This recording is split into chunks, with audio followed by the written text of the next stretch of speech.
প্রিয় শিক্ষার্থীরা, তোমাদের সবাইকে জানাই এই অনলাইনে উপস্থিত থাকার জন্য ধন্যবাদ।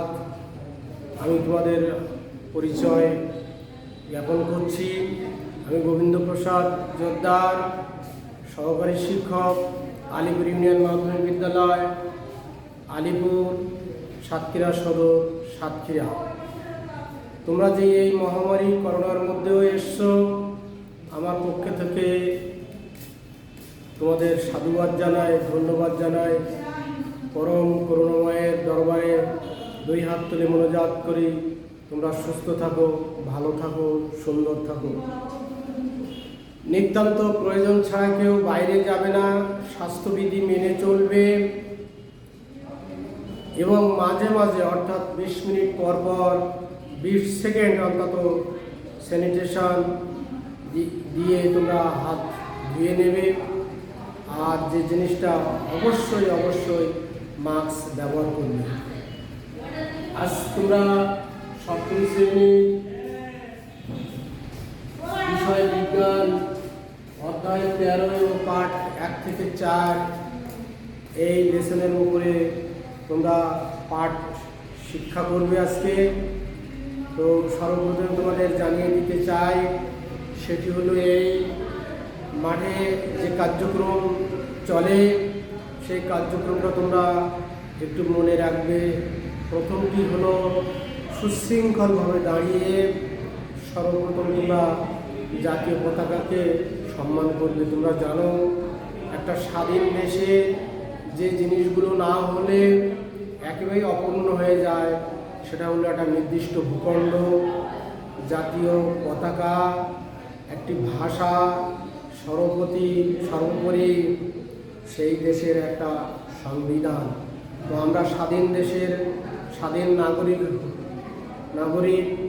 এ পর্যায়ে তোমাদের যা যা করণীয়, সেই সমাবেশে সবাইকে সুশৃঙ্খলভাবে দাঁড়িয়ে সর্বপ্রথম আমাদের দেশের জাতীয় পতাকাকে কী করতে হয়, সম্মান জানাতে হয়, সম্মান জ্ঞাপন করতে হয়, অর্থাৎ সালাম দিতে হয়। এরপরে যে জিনিসটি তোমাদের আমরা শিখিয়েছি ওটাকে মনে রাখবে। এই জন্য এগুলো দরকার, আমরা অনেক দিন ভুলতে বসেছি। এরপরে মুসলিম সম্প্রদায় হলে যে কোনো একটি সূরা, হিন্দু সম্প্রদায় হলে যে কোনো একটি মন্ত্র বা শ্লোক, এটাকে বলা হয় প্রার্থনা। এরপর পরেই শপথ, অর্থাৎ দেশের প্রতি আমাদের প্রমিস করতে হয়, সেগুলো মেনে চলতে হয়। সেই শপথটা তোমরা মুখস্থ রাখবে, মুখস্থ করবে। এরপরে জাতীয় সঙ্গীত, আগেই বলেছি আমাদের একটা নির্দিষ্ট ভাষা আছে এবং সেই ভাষার একটা সঙ্গীত আছে। বিশ্বকবি রবীন্দ্রনাথ ঠাকুর সেই সঙ্গীতটি লিখেছিলেন, যেটা সারা বিশ্বে এবং গীতাঞ্জলি কাব্যের মধ্যেও আছে, আমার সোনার বাংলা আমি তোমায় ভালোবাসি। সর্বোপরি আমাদের যে জিনিসটি সেটা হলো একটি করে নীতিবাক্য অবশ্যই তোমরা পালন করবে। প্রতিদিন একটি না একটি নীতিবাক্য তোমরা পড়বে। তো এই পর্যায়ে তোমাদেরকে আবারও সে ধন্যবাদ দিয়ে ক্লাসে আনতে চাইছি। আমাদের আজকের বিজ্ঞান বিষয়ের প্রাকৃতিক পরিবেশ ও দূষণ, প্রাকৃতিক পরিবেশ এবং দূষণ।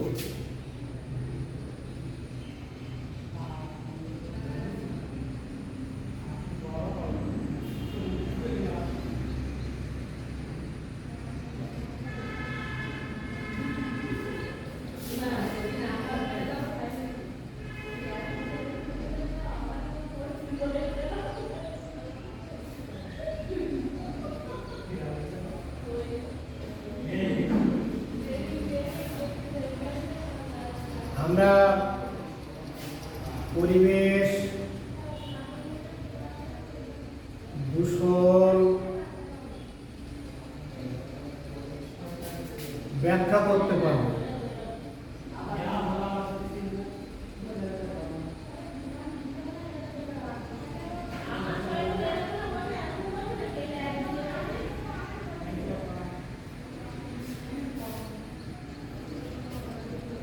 পরিবেশ উপাদানসমূহের দূষণের কারণ ব্যাখ্যা করতে পারব।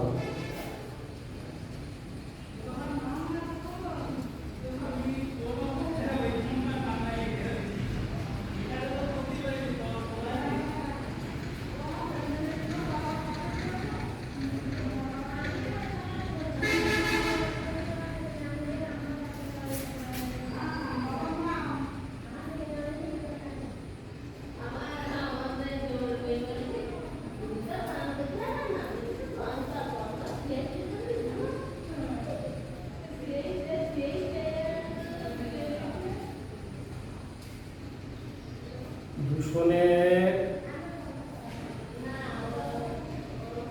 কারণ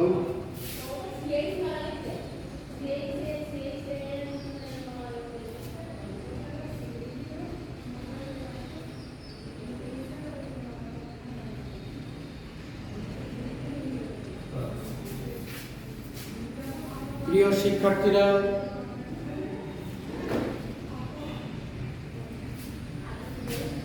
প্রাকৃতিক পরিবেশ এবং দূষণ শিক্ষণফল প্রথমটি হলো পরিবেশ দূষণ ব্যাখ্যা করতে পারা। দ্বিতীয়টি হলো পরিবেশের উপাদান সমূহের দূষণের কারণ ব্যাখ্যা করতে পারা। পরিবেশ দূষণ, এখন সর্বপ্রথমে তোমাদেরকে জানতে হবে পরিবেশ কি বা কাহাকে বলে। প্রিয় শিক্ষার্থীরা, মানুষের চারিপাশে যাহা কিছু আছে তাই নিয়ে আমাদের পরিবেশ।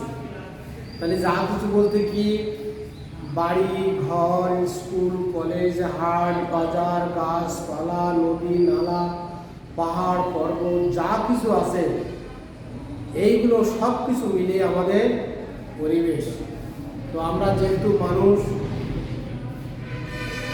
সৃষ্টির সেরা জীব, আশরাফুল মাখলুকাত, তো সেই সেরা জীব হিসেবে আমাদের পরিবেশকে সুন্দর, বাস উপযোগী, পৃথিবীকে বসবাসের উপযোগী করে তোলার দায় দায়িত্ব তোমার, আমার, আপামর জনসাধারণ।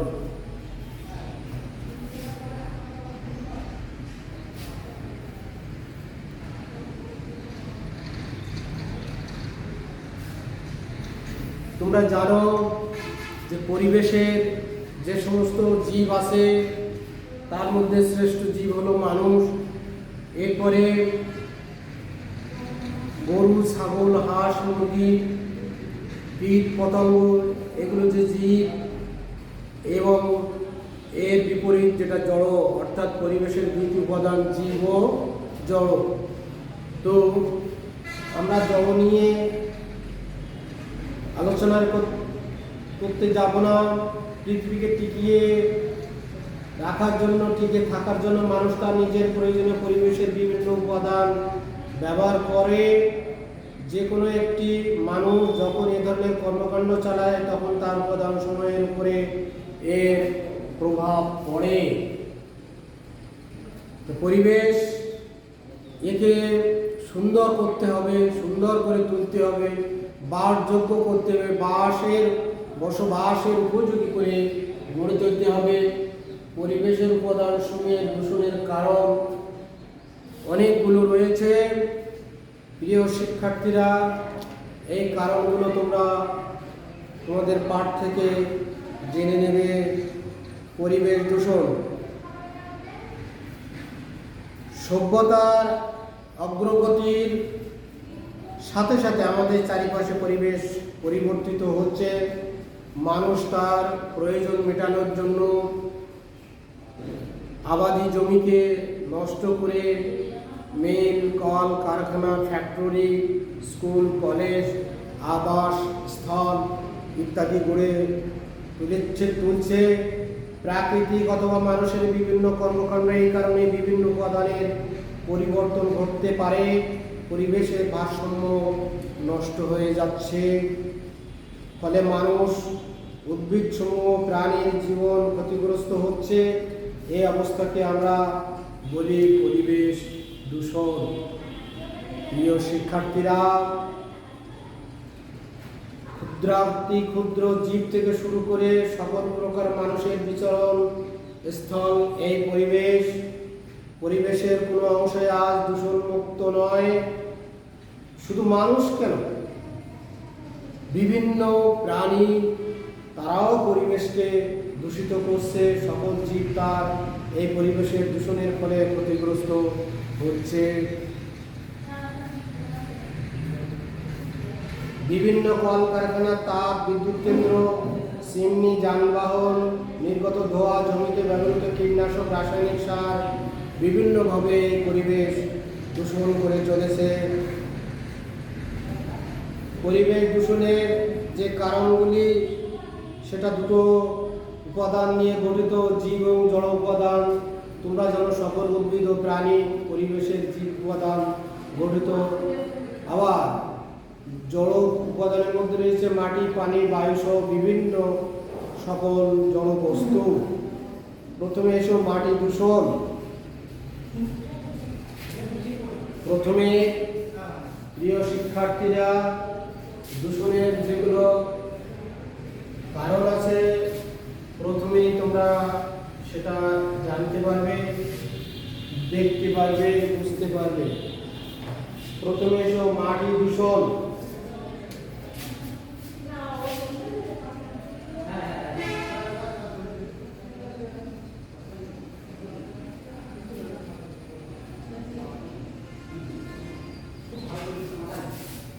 প্রিয় শিক্ষার্থীরা,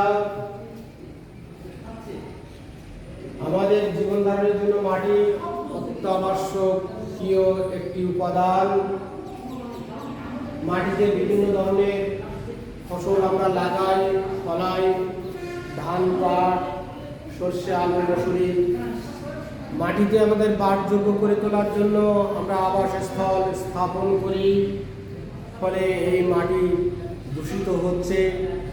মাটিতে যে সমস্ত ফসলাদি আমরা লাগিয়ে চলেছি, সার, কীটনাশক এর ব্যবহারের ফলে মাটি দূষিত হচ্ছে।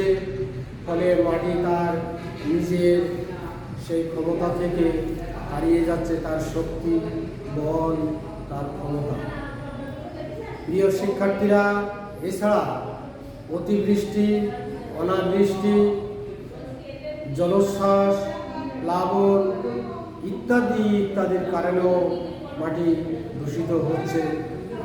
যে সমস্ত জায়গায়, যে সমস্ত নদীতে পলি পড়ে দেখা যায় স্থলভূমির চেয়ে সেই নদীর মাঝখানটা, নদী উপত্যকা, পাহাড় পরপর ভরাট হয়ে উঁচু হয়ে চলেছে। মাটি তার স্বাভাবিক গুণ থেকে বঞ্চিত হচ্ছে, তার সেই উর্বরতা। তো এছাড়া মাটিতে আমরা কল কারখানা, বিভিন্ন ফ্যাক্টরি আমরা তৈরি করে চলেছি, ফলে মাটির স্বাভাবিক ক্ষমতা হারিয়ে ফেলতে বসেছে।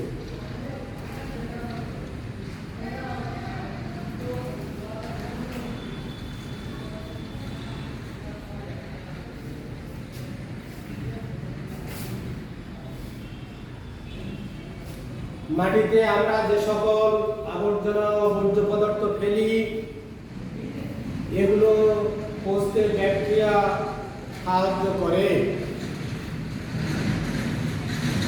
যার ফলে এগুলো মাটির সঙ্গে সহজে মিশে যায়। এছাড়া আজকাল আমরা এসব দ্রব্যাদি ব্যবহার করছি, সেগুলো মাটিতে পচে না, যেমন কাঁচ, পলিথিন, প্লাস্টিক।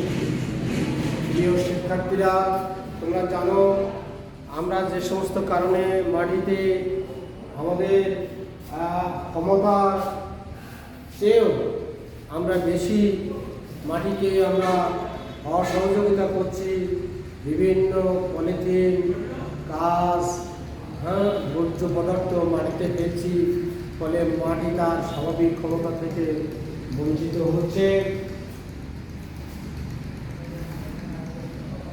উদ্ভিদের স্বাভাবিক বৃদ্ধিতে প্রতিবন্ধকতা সৃষ্টি করে এসব জিনিস ছাড়া মাটিতে আমরা বিভিন্নভাবে দূষিত করছি। এসবের মধ্যে রয়েছে কৃষিকাজে ব্যবহৃত রাসায়নিক সার, কীটনাশক সারের ব্যবহার। এরপরে এসো প্রিয় শিক্ষার্থীরা, পানি দূষণ।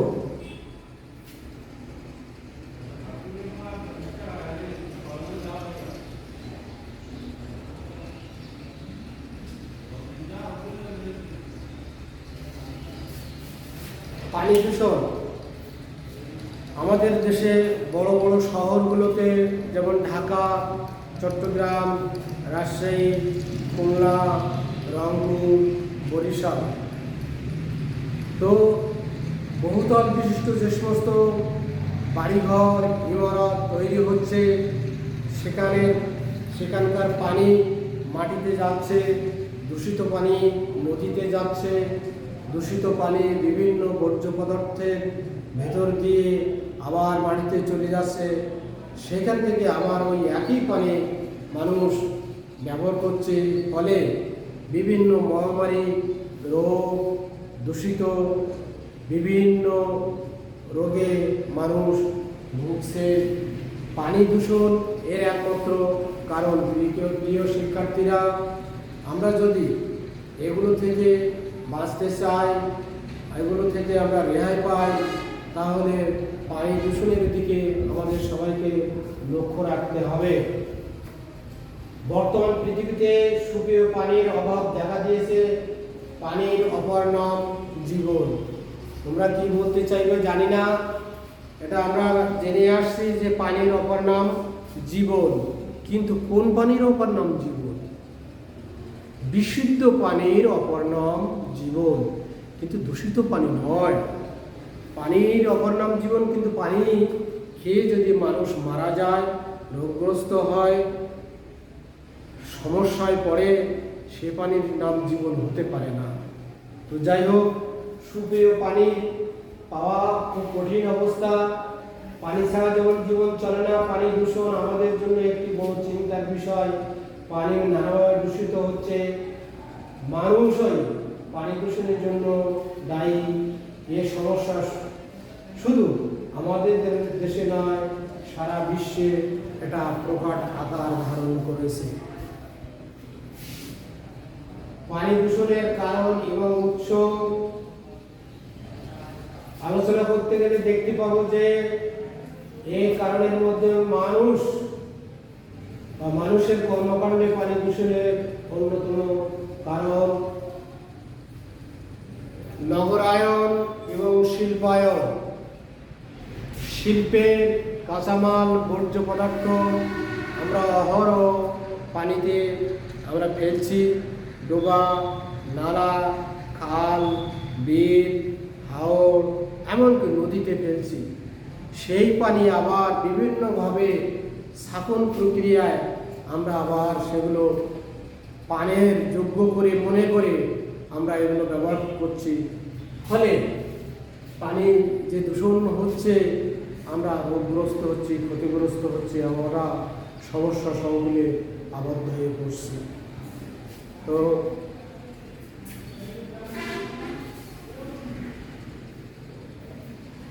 প্রিয় শিক্ষার্থীরা, পানি দূষণ থেকে আমাদের মুক্তি পেতে হলে আমাদের এদিকে খেয়াল করতে হবে যে যথেষ্ট আমরা পানিকে ব্যবহার করব না, এটার দিকে আমরা খেয়াল রাখব, লক্ষ্য রাখব। তো পানি দূষণের পরপরই আসছে বায়ু দূষণ। দেখো, আজকে যত্রতত্র আমাদের যে মিল, কলকারখানার ধোঁয়া, বর্জ্য পদার্থ, চিমনি ইত্যাদি, এই যে কার্বন ডাই অক্সাইড, এই যে বিশুদ্ধ বাতাসকে আমরা দূষিত করে ফেলছি, তাহা আমরা সেবন করে আমরা আবার ক্ষতিগ্রস্ত হচ্ছি, সমস্যায় পড়ছি। তাহলে পরিবেশ যে সমস্ত কারণে দূষিত হয়, বায়ু দূষণ তার একটি অন্যতম কারণ।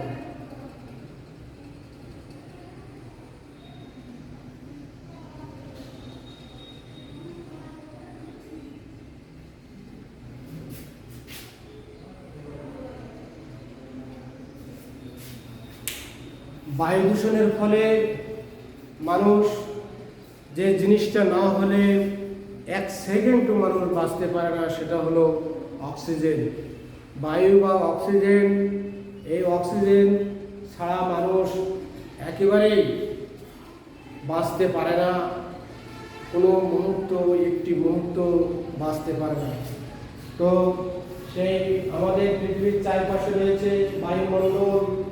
এই বায়ুর মধ্যেই মানুষ ও অন্যান্য প্রাণী উদ্ভিদ বেঁচে থাকে। মানুষের সৃষ্ট কারণে বায়ুর কোনো না কোনো উপাদান পরিমাণ বেড়ে যায়, কমে যায়, পরিবেশ আমাদের জন্য ক্ষতিকর। আজ সারা বিশ্বে কার্বন ডাইঅক্সাইডের পরিমাণ প্রচণ্ড হারে বেড়ে যাচ্ছে। আমরা যে গাছপালা, নদী নালা সব ভরাট করে বাসযোগ্য করে ফেলছি, গাছপালা কাটার কারণে বিশুদ্ধ বায়ু থেকে আমরা বঞ্চিত হচ্ছি। তো এই বিশুদ্ধ বায়ু পেতে গেলে আমাদের প্রচুর গাছ লাগাতে হবে, আমাদের পরিবেশের দিকে লক্ষ্য রাখতে হবে, তাহলে আমরা আবার পৃথিবীটাকে সুন্দর বাসযোগ্য করে গড়ে তুলতে পারব। প্রিয় শিক্ষার্থীরা, তোমাদের আবারও ধন্যবাদ জানাচ্ছি যে এই মহামারীর মধ্যে তোমরা যে এসছো, তোমরা সুস্থ থাকো, ভালো থাকো, নিত্যন্ত প্রয়োজন ছাড়া বাড়ির বাইরে যাবে না, গেলে অবশ্যই মাস্ক ব্যবহার করবে। বাড়ির কাজটা তোমরা লিখে নাও, বাড়ির কাজটা সবাই খাতায় লিখে নাও।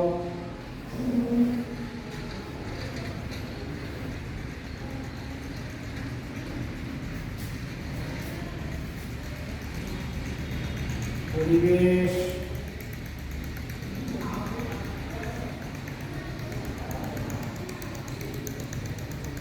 দূষণের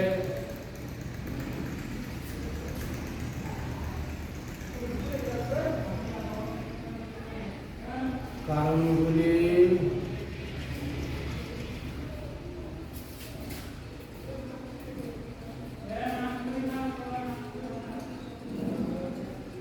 পরিবেশ দূষণের কারণগুলি